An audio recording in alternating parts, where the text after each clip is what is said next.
All right, well, we're back with part 3 for the names of God. We've gone through Yahweh Rapha, the God who heals. We've gone through El Elyon yesterday, talking about the God Most High.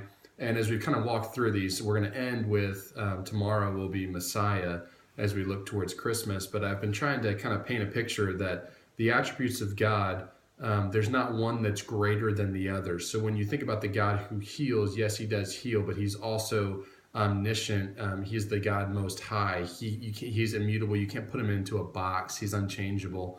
But then you also have the one that we're going to talk about today, which kind of puts it more down on a personal level. And then tomorrow we'll get real personal with him coming in the flesh. So today we want to focus on the name of God. It's El Roi. It's the God who sees. And the story behind El Roi, where we see it come up, is in Genesis chapter 16.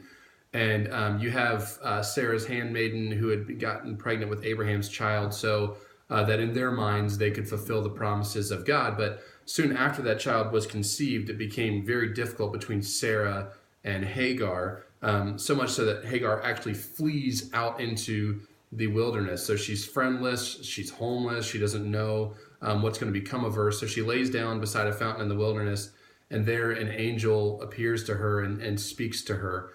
And so that's what we find in Genesis 16. That's the whole, like, an overview of the chapter. But I want us to look in verse 13. The angel comes and speaks to her. The angel of the Lord comes, and it's a Christophany. Christ comes to speak to her in verse 11 and 12. And he says, you are with child. You shall bear a son. Call him Ishmael, because the Lord has heard your affliction. He shall be a wild man. His hand shall be against every man. And he goes on to talk about what this child is going to look like and do.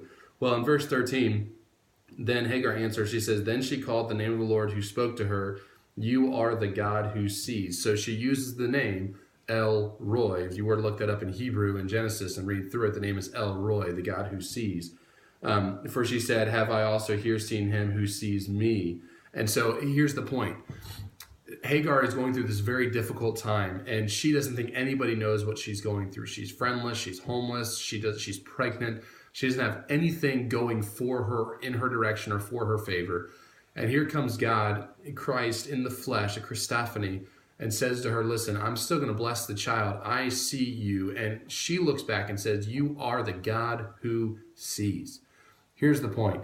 In all of God's ability to heal, in all of God's capabilities of being above all things, he is still the God who sees you.